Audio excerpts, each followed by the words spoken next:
So the Olin Foundation funds this angry professor who then goes to Chicago and publishes his book, The Closing of the American Mind.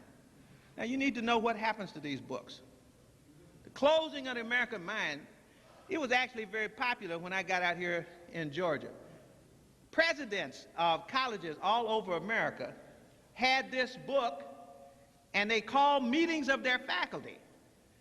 You know, I don't remember the whole time I've been in academia another time where presidents have called whole faculty meetings so that someone could discuss a book. And this book was about the threat to the content of the curriculum of colleges and universities.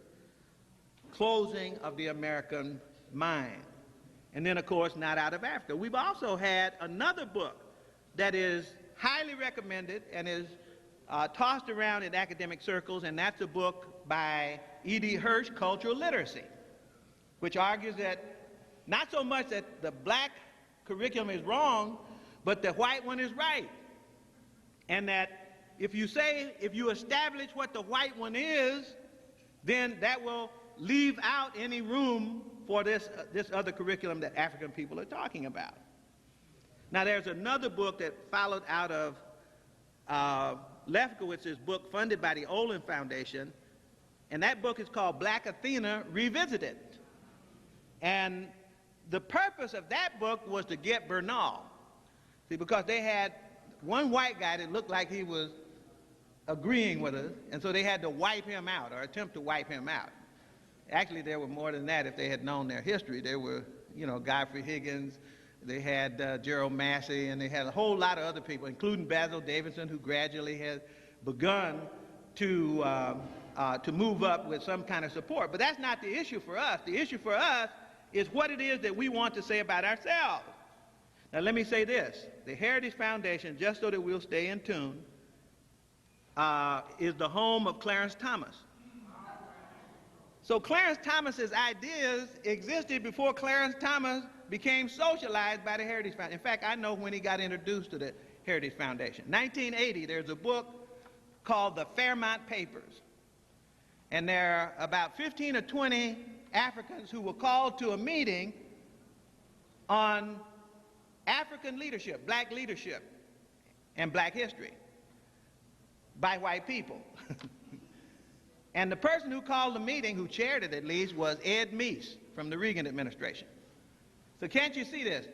A meeting about the new black agenda being called by the right-wing Republicans, chaired by Ed Meese, to which all these brothers went to audition. One of those who auditioned at that meeting was Clarence Thomas, Clarence Pendleton, Tony Brown, I think Thomas Sowell was there and something. There were names that you would recognize. And so right after that meeting in 1980, many of these people became very prominent. They could get on any kind of television program, write any kind of book, publish any kind of thing they wanted to publish, because they're supporting what? The ideology developed in these right-wing foundations. For example, Clarence Thomas argues that some of his legal positions are rationalized by a position on natural rights. You have to go back into Heritage Foundation documents to find out when natural rights became the primary theoretical basis upon which public policy and law should be based. It's a little hard for me to believe that Clarence Thomas came up with some of this stuff on his own out of Pinpoint, Georgia. Thomas Sowell and Walter Williams, these are all people who are associated with these foundations. Now there are a number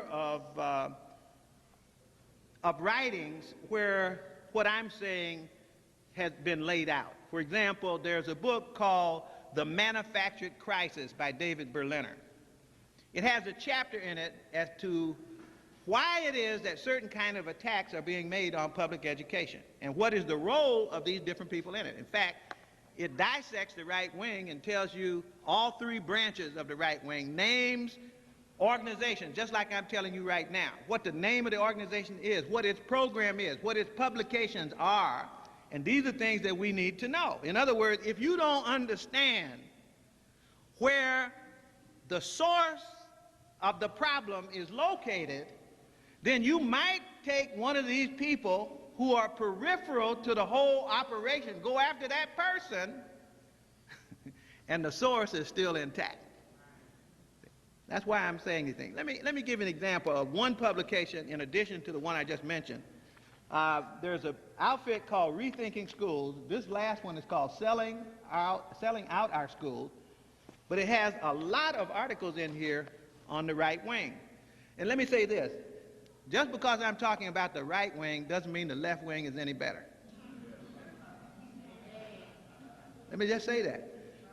Don't believe that just because the right wing is the one that is prominent right now in the overt anti-African bias, that the left wing is any better. Both wings have no interest whatsoever in having us recover our historical memory. And they will do whatever they have to do. Schlesinger comes from the left with his book, Disuniting of America.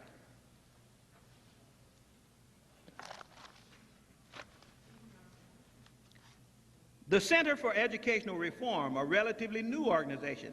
At the center, it's headed by Jeannie Allen, a former analyst for the Heritage Foundation. Okay. Its emphasis includes vouchers, privatization. The center also helped form the Educational Leaders Council, a group of conservative school board chiefs and state board members that's based in Washington, D.C. Remember now, everyone, what I'm trying to illustrate by calling names is the fact that it is not a foundation. It is not even the collective of the foundations separately. It's the interlocking network of people within those foundations that have a grand strategy that's being executed as manifest in at least their publication records, but also in the propaganda that goes out over talk radio, propaganda that goes out in news magazines and so forth. Here's another one. Center for the Study of Popular Culture, founded in 1988 by former leftists. These guys used to be on the left wing, David Horowitz and Peter Collier. This center is the pit bull of right-wing think tanks. It focuses, now notice where they focus. See, some of these think tanks focus on things like flat tax. That's Steve Forbes. And you got some right-wingers that are in there with him. But I'm not worried about those. What I'm concerned about are these that have cultural agendas. And what cultural agenda means? Anti-African agenda. So that they have in this Center for the Study of Popular Culture, it focuses on cultural issues, and it led to the attack on the Corporation for Public Broadcasting and the National Endowment for the Arts. Remember when they wanted to take all the money away because they didn't mind their people getting grants, but they didn't want our people to get grants. The Educational Excellence Network, listen to the names of these. The Educational Excellence Network, a project of the Hudson Institute.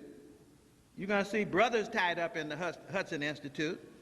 The network was founded in 1982 by Chester Finn and Diane Ravage, Miss Daisy.